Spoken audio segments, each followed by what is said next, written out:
Good morning, grade 4. Good morning, Ma'am Abby. Good morning, Ma'am Enes. Good morning, Ma'am Kat.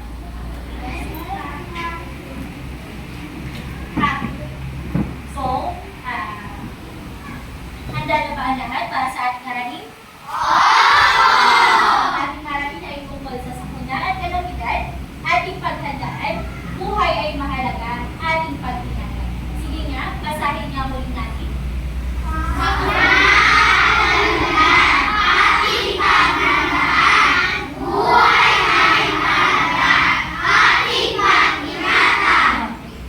So, bago tayo tumungo sa ating aralin, magbalik-aral muna tayo sa ating lesson last week.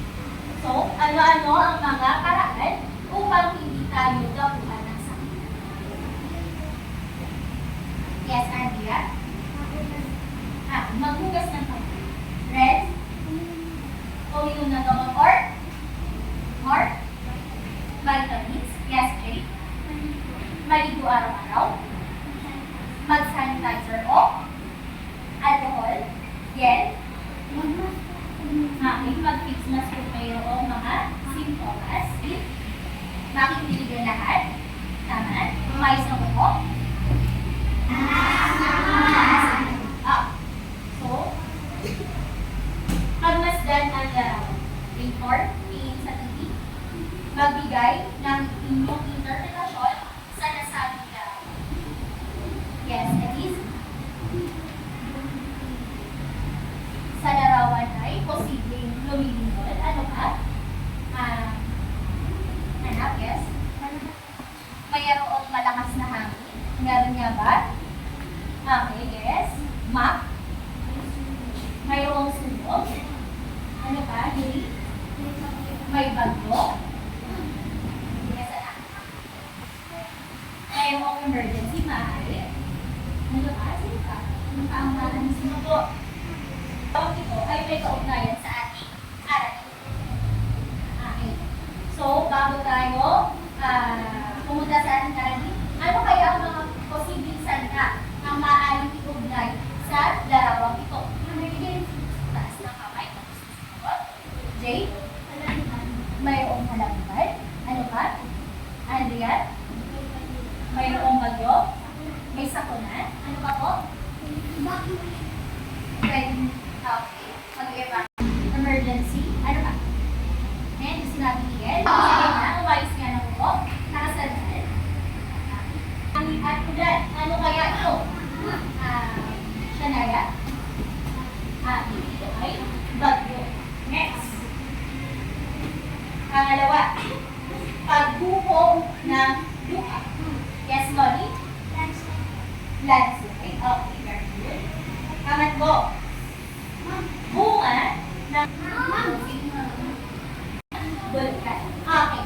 So, bagyo, lindol, landslide, pagputok ng bulkan, at pagbaha. Ito ay yung mga sakuna o kalamidad o emergency na may nagdudulot ng malaking kapinsalaan o kalamidad.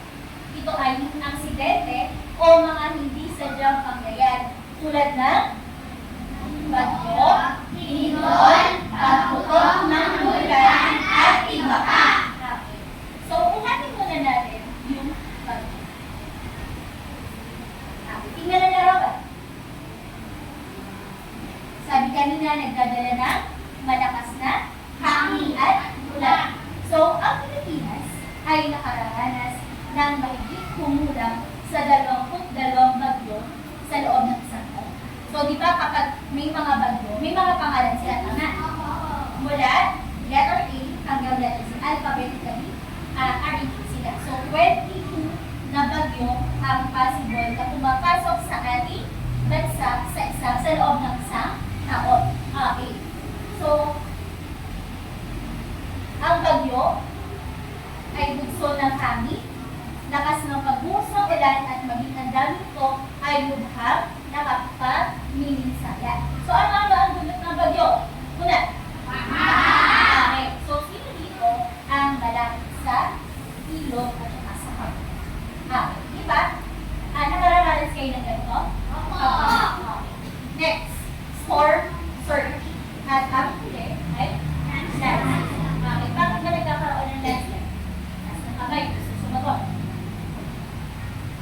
Yes. Jason?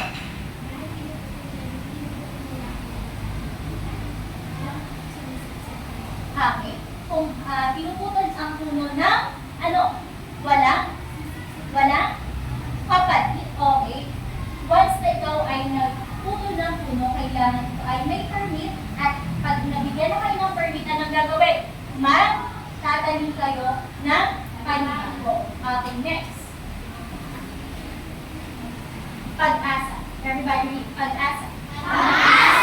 Philippine Atmospheric, Geophysical, Astronomical Services Administration. Makibasa? Philippine Atmospheric, Geophysical, Astronomical Services Administration. Okay.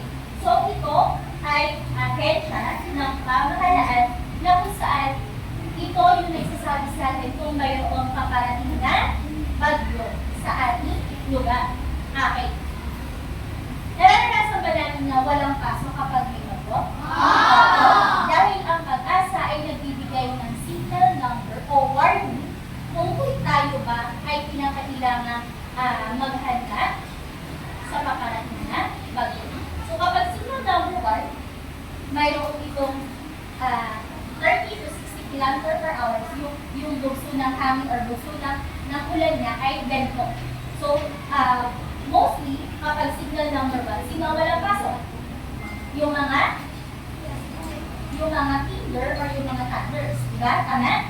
Pero minsan, nag-a-announce na rin yung ating pamahalaan kung tayo ba ay kasama doon. Diba? Next is, signal number 2, mayroon siyang 61 hanggang 100 km per hour na o paggalaw ng tectonic plates sa ilalim ng lupa. So, ito yung tectonic plates. Kapag nagbanggaan, yung nagiging epekto kapag mayroong tibok. Yung mga buildings ay humuhuma. Depende ito saan? Sa lakas na lindol. Ano pa? Yung lupa ay nagkakaroon ng crack. Nagkakaroon ng ano ba? Okay. So, minsan ay nahati siya. Next. Pagsabog ng lupa. So, naalala niyo ba? Yung nag-alboroto ang Bulkan Taal? Oo. So, nag-ano siya na? Lugar ng next.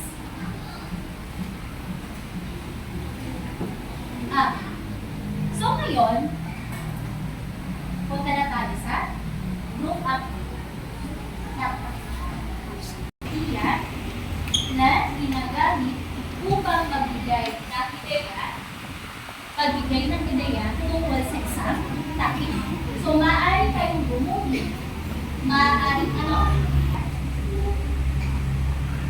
tungkol sa ibigay na topic. Okay po? Okay po ba? So, ano ang mga gagamitin? Marker, pwede. Ang naka-assign sa inyo ay pagsabog ng bulkan, paghuli and group 4, dance drawing or paghuli. Okay, so group 1 and group 2 lang yung susulat ng sakuna sa ibigay sa bawat pagsabog ng bulkan at dance. Maliwanag? Sa paggawa ng inyong group activity. Ready na po.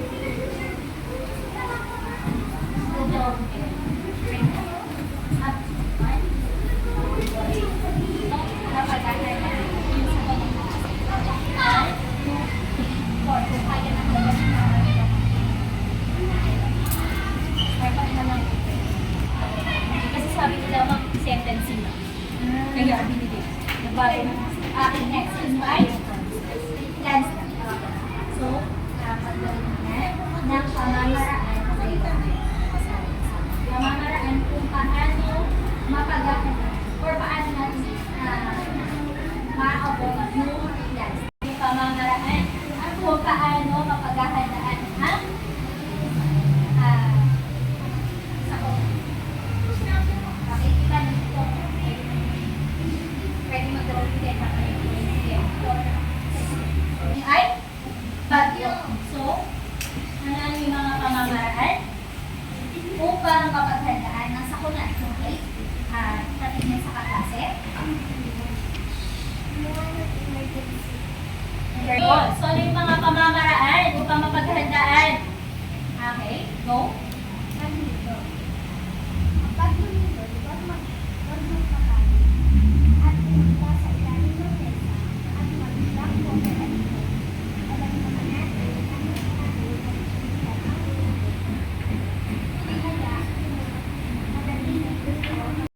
yung larawan kanilang ginuhit. Okay, unan. Okay, bakit mag-alcohol, anak? Okay, pagtatanim ng ay nagpupol, mayroon tayong 5 alphabet na pagsasabi. So, tukuyin ang uri ng kalamidad batay sa binigay na padladaran. So, ano yung magiging